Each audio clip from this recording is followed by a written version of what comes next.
با عرض سلام به برنامه خبری ساعت 12 چاشت از شبکه جهانی آینه خوش آمدید. معصوم اکرمی هستم با مشروع مهمترین خبرها. بر اساس اعلام دفتر رسانه‌ای معاونیت اول ریاست جمهوری، مولوی لطف‌الله عزیزی به عنوان والی جوزجان از سوی ریاست جمهوری انتخاب شده است. سلطان فیضی مسئول دفتر رسانه‌های معاونیت اول ریاست جمهوری با تایید این خبر گفت که آقای عزیزی دارای تجربه کافی و تحصیلات عالی است. لطف‌الله عزیزی فرزند مولوی فتح الله در سال 1351 در شهر طالقان مرکز ولایت تخار به دنیا آمده است. او تحصیلات عالیش را در رشته علوم اسلامی به سویه لیسانس به پایان رسانیده است. نامزد وزارت دفاع ملی رسما به مجلس نمایندگان معرفی شد. سرور دانش معاون دوم ریاست جمهوری دیروز نامزد وزارت دفاع ملی، بانک مرکزی و 2 تن دیگر را به عنوان عضو دادگاه عالی به مجلس نمایندگان معرفی کرد. آقای دانش از اعضای مجلس خواست که با توجه به شرایط کنونی به آنها رأی اعتماد دهند. در همین حال معاون دوم ریاست جمهوری در خصوص برگزاری انتخابات پارلمانی گفت با ایجاد کمیسیون اصلاح نظام انتخاباتی به زودترین فرصت زمان برگزاری انتخابات پارلمانی اعلام خواهد شد. سرانجام پس از 9 ماه انتظار، معصوم استانکزی سرپرست وزارت دفاع ملی از سوی سرور دانش معاون دوم ریاست جمهوری برای گرفتن رای اعتماد به مجلس نمایندگان معرفی شد.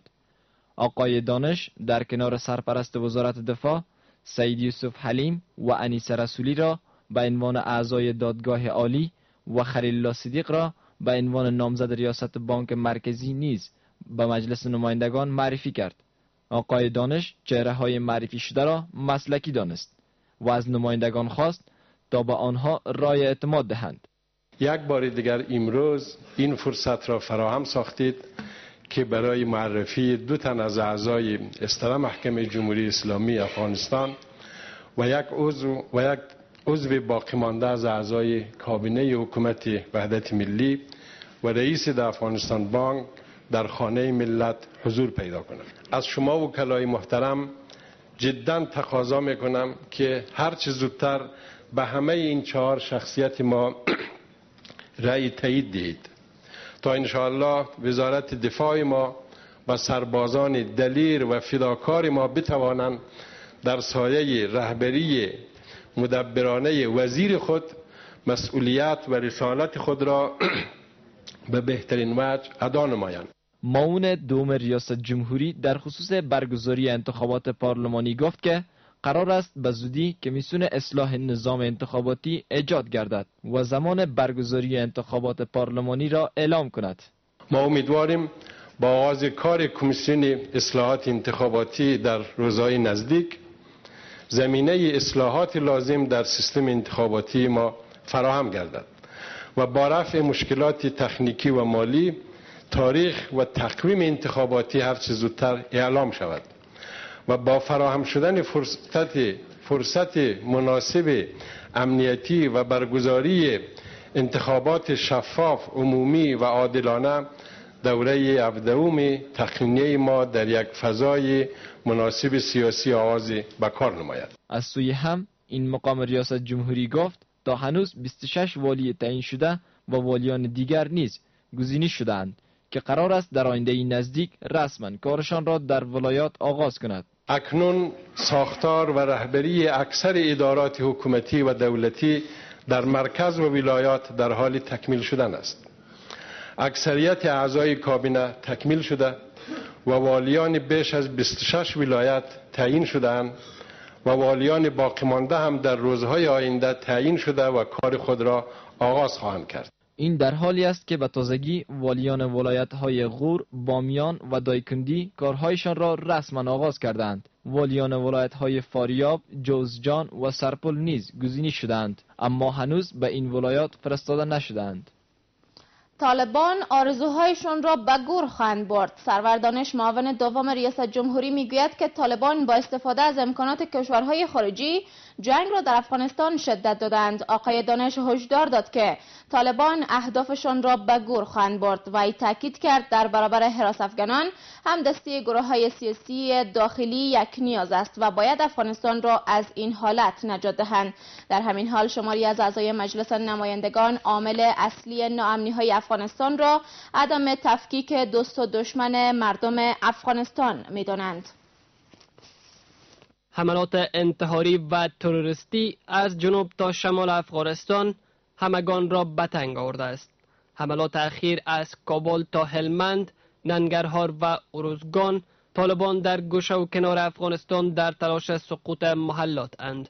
اما به تنهایی نه، بلکه کشورهای خارجی امکانات سقوط ولسوالی ها را در اختیار آنها قرار می دهند.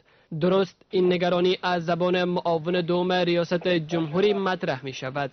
سرور دانش معاون دوم ریاست جمهوری در مجلس نمایندگان گفت کشورهای خارجی امکانات سقوط ولسوالی ها را در اختیار طالبان قرار می دهند. اما این گروه اهدافش را در افغانستان به گور خواهد برد. آقای دانش نقش سیاسیون را در شرایط کنونی نیاز جدی می داند و از تمامی گروه های سیاسی می خواهد که مبارزه جدی کنند. مردم مسلمان ما با صفوف فشرده و با حمایت قاطع از دولت و نیروهای جانبرکف امنیتی خود هرگز اجازه نخواهند داد که مزدوران بیگانه و تروریستان بین المللی به نام طالب یا القاعده و داعش بر این سرزمین حاکم شوند. اما شماری از اعضای مجلس نمایندگان انتقاد می کنند که حکومت برنامه روشن در برابر طالبان ندارند. این نمایندگان می گویند حکومت تا هنوز قادر نشده است تا دوست و دشمن را شناسایی کند. دوار هستیم که رؤسای حکومت و وحدت ملی بالای منابع توجه بکنند که باعث ناامنی در این وطن شده، بالای جاهای توجه بکنند که ما را با خاک و خون این وطن کشانیدن. جناب رئیس صاحب پریاز د خدای دا ملت تباس و نپرم چې دغه دواره ډاکټران باندې دغه ځای کوم چې ستا د حکومت لپاره اتیا کس اوس مړي خودکشي کوي، ته دونې پس دی چې ته مرمۍ نسې ورسولی. نور موصله تنگه ده، نور پر دغسې حکومت باندې مرګ روا دی چې سړی مرګ پر ووایي. ناامنی ها از 3 ماه بعد این سو در کشور به ویژه شمال افغانستان تشدید یافته و باعث سقوط ولسوالی ها شده است. ریشه این ناامنی ها حتی در پایتخت افغانستان نیز دیده می شود. از همین رو مجلس نمایندگان سکتورهای امنیتی را در تدابیر امنیتی کشور ناکام می خوانند و آنها تلاش دارند تا برخی از مقامهای امنیتی را استهزا و سلب صلاحیت کنند. بر اساس برخی اسناد منتشر شده، عبدالبصیر سالنگی والی پیشین ولایت پروان در نامه‌ای از نیروهای آمریکایی خواسته تا با برخی از قماندانان جهادی در این ولایت برخورد کنند. در این اسناد که به امضای آقای سالنگی به نیروهای خارجی فرستاده شده، از موجودیت اسلحه و افراد مسلح غیر مسئول در ولایت پروان اظهار نگرانی شده است. در همین حال رئیس پیشین امنیت ملی میگوید که عملیات اخیر نیروهای خارجی به خاطر انهدام دیپوی مهمات قماندان سابق جهادی در پروان سازمان یافته و حکومت افغانستان از آن مطلع بوده است. در این نامه الماس زاهد، جان احمد خواجه نبی، حشمت الله و ضیاءالرحمن سید خیلی از جمله افرادی هستند که آقای سالنگی از آنان به عنوان عاملان ناامنی ها در پروان نام برده است. در این نامه آمده است که پرتاب راکت بالای میدان هوایی بگرام و نیز ایجاد کمین بر سر راه نیروهای خارجی و دولتی کار فرد به نام حشمت الله بوده است. در نامه‌ای که آقای سالنگی به نیروهای خارجی در بگرام نوشته آمده است که افراد نام برده صدها فرد مسلح غیر مسئول دارند و در تمامی ناامنی‌های ولایت پروان دست دارند. در همین حال رئیس پیشین امنیت ملی میگوید که عملیات اخیر نیروهای خارجی به خاطر انهدام دیپوی مهمات فرمانده سابق جهادی در پروان سازمان یافته بوده و حکومت افغانستان از آن مطلع بوده است. امرالله صالح رئیس پیشین امنیت ملی این موضوع را دیروز در حاشیه نشست برخی از مقام‌های ارشد حکومت و چهره‌های سابق جهادی در خانه جان احمد فرمانده سابق جهادی در چاره‌کار بیان کرد. اسم ما کار کردن نمیتونیم، دروغ میگیم. ما متحد هستیم اگر به اتفاقی است، اگر نفاق است، اگر دسیسه است، اگر توطئه است، در بین ما نیست، در دستگاه همین حکومت است. عطا محمد نور رئیس اجرایی جمعیت اسلامی افغانستان و سرپرست ولایت بلخ نیز بدون صحبت مستقیم در مورد این رویداد گفت هر اتفاقی که برای یک مجاهد رخ دهد سایر مجاهدین با آن ابراز همدردی میکنند. سالها به یک هستیم و یک تصمیم میگیریم در هر شرایط موارد کشی که پیش میاد، پیش میاد، ما میشینیم چه پنشیری است، چه قنداری است، چه جلال آبادی است، چه لرزیزی است، چه هراتی است، بادغیسی است، عبوری است، چه شمال است، شمالی است. کلی نوشته میشینیم و یک تصمیم میگیریم.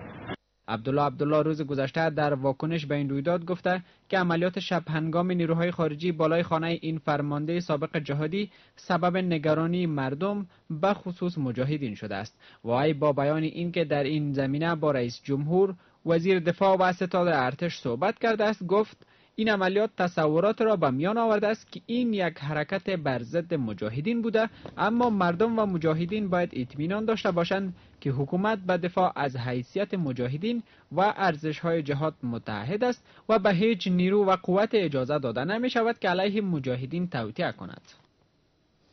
هیچ فرد یا نهادی نمیتواند اراده مبارزه نیروهای امنیتی با گروه‌های تروریستی را نادیده بگیرد. نهادهای امنیتی کشور از روحیه قوی و اراده قاطع نیروهای امنیتی در جهت مبارزه با گروه‌های تروریستی اطمینان می‌دهد. این نهادها تاکید می‌ورزند که نیروهای امنیتی با وجود مشکلات در جهت تامین امنیت و دفاع از کشور مصمم هستند. از سوی هم ریاست عمومی امنیت ملی از ایجاد گروه خاصی برای مبارزه با گروه داعش در کشور خبر می‌دهد. در حالی که پنتاگون ضعف مدیریتی و وجود فساد را از نقاط ضعف نیروهای امنیتی خوانده و مبارزات این نیروها را در برابر مخالفان و گروه‌های دهشت افکن کافی نمی‌دانند، اما نهادهای امنیتی تاکید می‌ورزند که نیروهای امنیتی و دفاعی کشور ظرفیت و اراده کافی مبارزه با مخالفان را دارند. تاکید آنها این است که هیچ نهاد و گروه نمی‌توانند روحیه و اراده جدی نیروهای امنیتی را نادیده بگیرند. جدیت را که نیروهای امنیتی افغانستان نشان داده، این باید از طرف متحدین ما، از طرف کسایی که ما را باعث متحد خود میخوانند، ما اطمینان برشان باشه. با وجود تمام مشکلات، با وجود ای که قربانی و بهای سنگین ما در این راستا پرداختیم، اما هیچ وقت در امر مبارزه با تروریسم سرخم نکردیم و این اراده را ما نشان خواهیم داد در آینده و مشکلات خود یک جای با جامعه جهانی و کمک جامعه جهانی مشکلات خود حل خواهیم کرد. اما هیچ کس نمیتونه که اراده ما را زیر سوال ببره در امر مبارزه با تروریسم. هغه قهرمانی، هغه ورتیا چې زموږ وسلوال پوز د پولیسو سره د امنیت سره لري، ټول نړۍ ورته اریانه ده. ټول نړۍ د سی فکر نه کولو چې 2014 کال کې 1,13,000 بهرني سرتیري د افغانستان څخه وواته. تاسو ګورئ چې 500 هیوادونو دلته سرتیري درلوده. همدغسې جګړه ګرمه وه په افغانستان کې. 1,13,000 سرتیري د نړیوالو وتلي دي. زموږ قهرمان وسلوال پوز د خپل هیواد هم دفاع کوي، خپل ولایتونه هم ساتي، خپل شهرهاوی هم ساتي. در همین حال سخنگوی ریاست عمومی امنیت ملی در حالی که از اراده جدی سرکوب و مبارزه در برابر گروه موسوم به داعش که حضور آنها در برخی از ولایات تثبیت شده است سخن میزند، اما میگوید که ریاست امنیت ملی در این زمینه گروه خاص کاری را در نظر گرفته است. ریاست عمومی امنیت ملی یک گروه خاص کاری را برای مبارزه علیه گروه داعش تشکیل داده که متشکل از بخشای اپراتیفی می باشه، بخشای تحلیل و تجزیه ما است و قطعات خاص عملیاتی ما تشکیل داده که تا کنون ما میتونیم از دستاوردهای متعدد در راستای مبارزه علیه گروه داعش مثال بتیم که از آغاز نطفه گذاری از اینا در ولایت هلمند ضربات محکم به اینا وارد شد. این در حالی است که ناامنی همچنان به شکل گسترده در کابل و ولایت وجود داشته و در برخی از ولایات جنگ عملا جریان دارد. با این همه نهادهای امنیتی از تامین امنیت و سرکوب مخالفان اطمینان می‌دهد. 8 نظامی پاکستان و 1 تن از نیروهای پلیس سرحدی کشور شب گذشته در یک درگیری در مرز میان دو کشور در ولایت پکتیکا کشته شدند.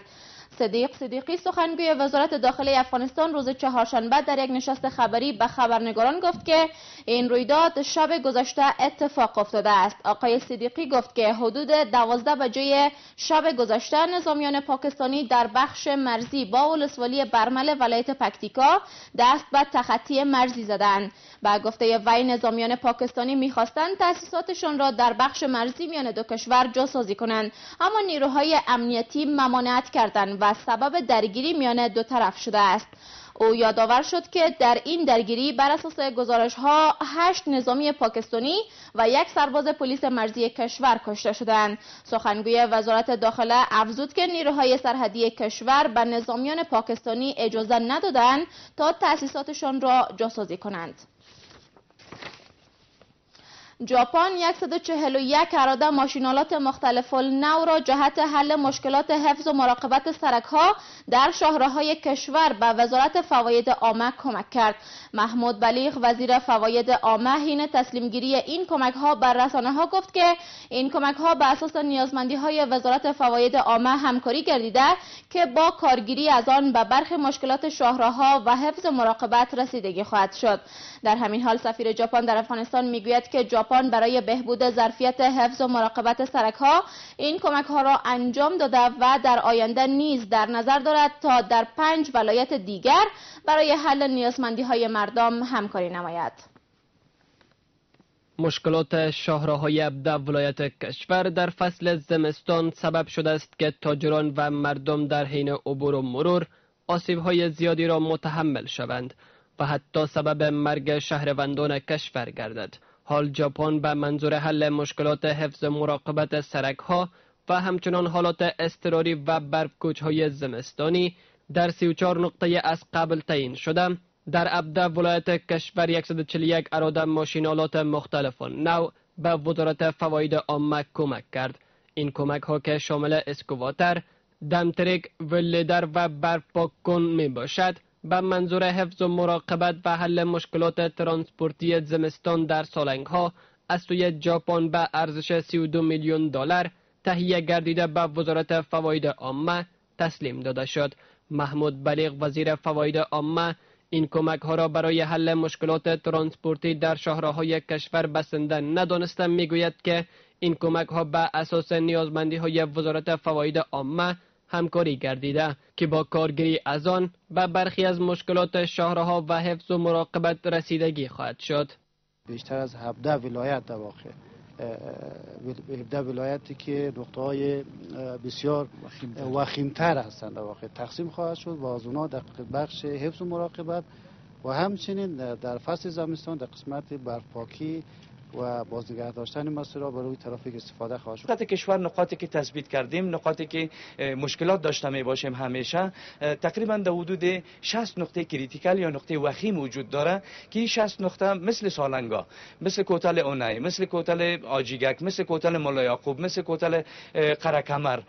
در همین حال هیروشی تاکاهاشی سفیر ژاپن در افغانستان نیز میگوید که بهبود سرک‌ها باعث ثبات شبکه‌های ترانسپورتی و حرکت مردم گردیده در ترویج تجارت از مناطق روستایی به شهرهای بزرگ کمک می‌کند.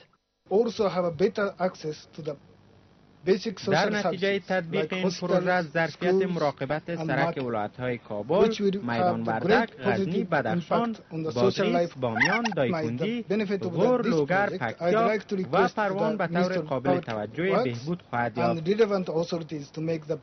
در افغانستان اکثر سرک‌های روستایی به شمول شاهراهای مهم ملی وضعیت خوبی ندارند و به همین دلیل همه ساله در اثر آفات طبیعی، برف، کوچ‌ها، باران شدید و سیلاب‌ها به آسانی تخریب می‌شود. اما تا هنوز برای حل این مشکلات توجه اساسی از سوی حکومت افغانستان صورت نگرفته است. خبرهای خارجی هم تا لحظات دیگر همراهیمان کنید.